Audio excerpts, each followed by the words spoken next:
Everyone. Haven't done a review in a while. Last one I did was Pterosaur Tarantulas, believe a few months ago. My schedule hasn't been the best, and with people home, it gets kind of hard to do stuff because they say some interesting things that will definitely get me banned from the website, but aside from all that, today I'll be reviewing what I thought was a long lost figure, which is just found yesterday. Studio Series Thundercracker, number 9. This guy is the Nitro Zeus mold, and I'm pretty sure it's the really first concept art figure from all the way 5 or 6 years ago, because he is number 9, the 9th Studio Series figure, and probably the first Studio Series exclusive figure. He was in Toys R Us. And I have to sneeze.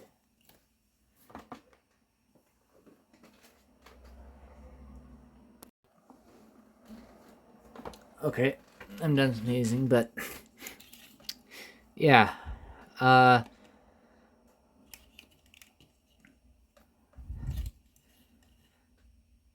not exactly sure how much he differs from the Nitro Zeus mold. Well, not mold, like color scheme, because I don't have that figure, but by the looks of it, the only thing that's really changed is the head and the overall, like, color scheme. And these things, maybe. I'm not exactly sure. But, this is the base configuration. The way I like to do them is, I like to put that up. And then for the wings, I just like to take these off. Like this. Just put these aside for a second. Oh, copper. Yeah, we get one of those like every day here.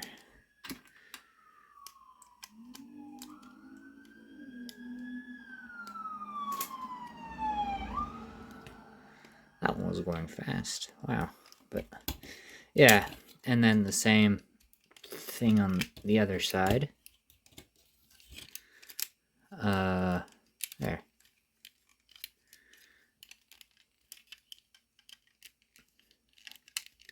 Okay. This gets a bit hard to do. I'm just gonna... Oh, and I popped it off. Oops.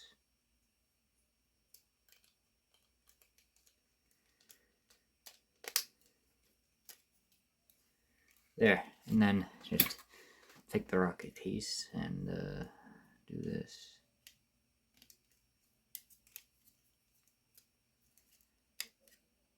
Another cop car coming. Cool. I think. Yeah. Oh, and he, yeah, I know that scared you. That kind of scared me too because I wasn't expecting it to fall. Here's how I like to display Thundercracker, with the wings like this and with this barrel thing like shot up his arm.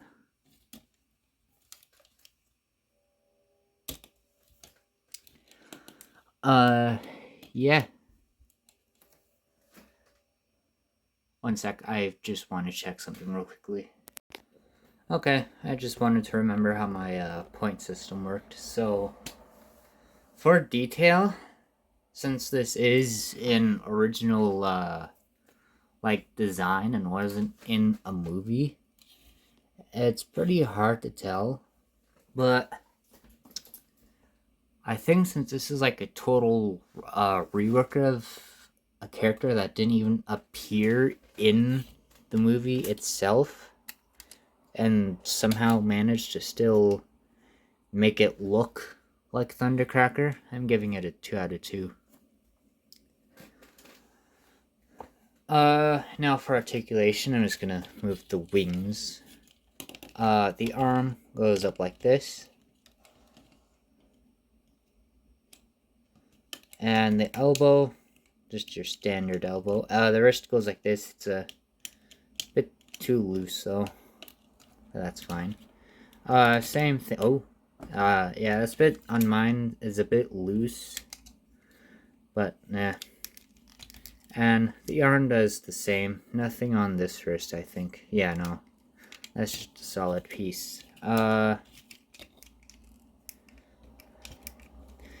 Nothing at the waist, obviously. I don't really know how that would work, though. Because, I mean, how it works. Legs. Got that far and go back really far. Dang. I didn't even know it could go up that far. Oh, and I split his crotch apart. Oops. Yeah, that happens a lot, but it's pretty easy to get back in. Like that. Alright, I already did that. A bit, is that a bit of, I would say, I can't tell if his legs are just really thick or if that's a bit above average. One sec, I need to take this up close. Yeah, up like the tiniest bit above average on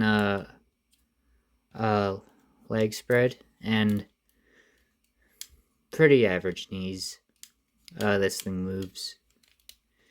And nothing at the feet except this, which is for the transformation.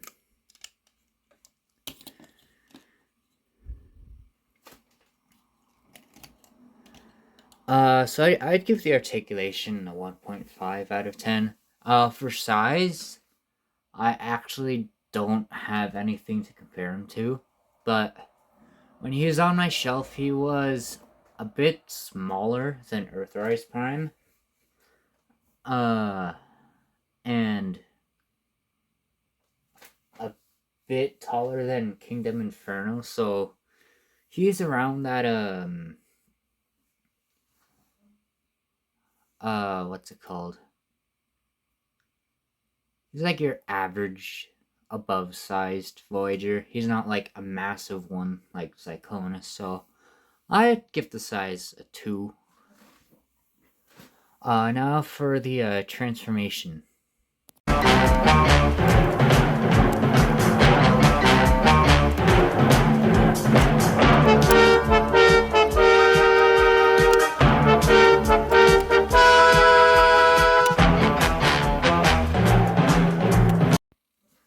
And here we have the jet mode, which is basically just Nitro Zeus's jet mode, but with Thundercracker's color scheme, which this is basically what it's supposed to be. The transformation got weird and like this wing leg thing. I'd just give the transformation a 1. On the vehicle mode is honestly, I think I give it also a 1. It's okay. It's not my favorite jet. That is the Blackbird, but it's not bad for what it is. I still like the jet mode. It's just not my favorite. That and the legs make it look really weird. Even worse than Starscream. That doesn't mean it's bad. I still love this figure and really glad my stepbrother found its head after 2 years. Talking about the head, this has nowhere to go. This just goes aside, which is probably why I lost it, but yeah.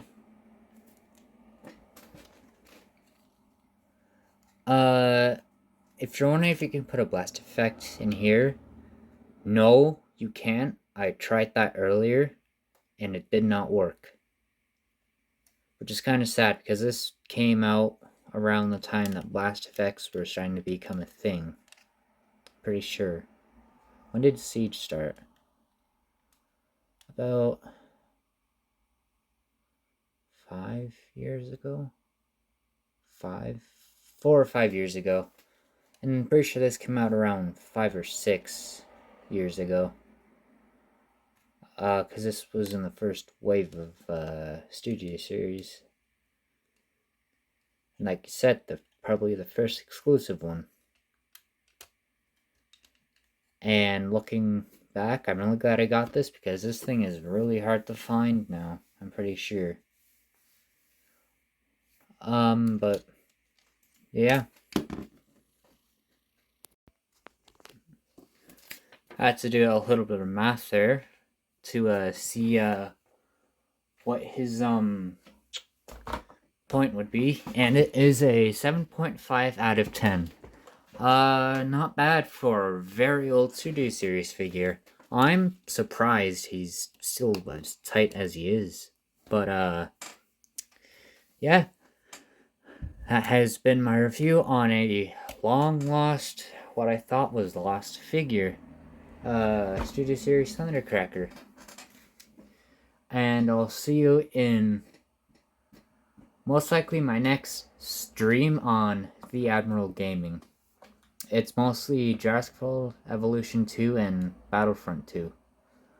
And there's a surprise in my newest video on there, near the 40-minute mark.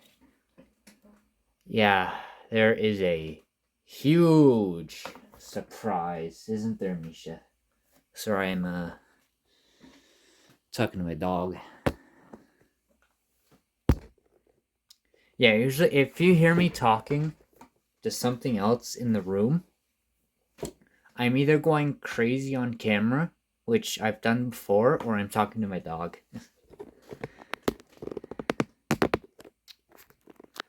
But yeah, my next review is most likely going to be a big one. A very big fire-breathing one. Anyway, see ya.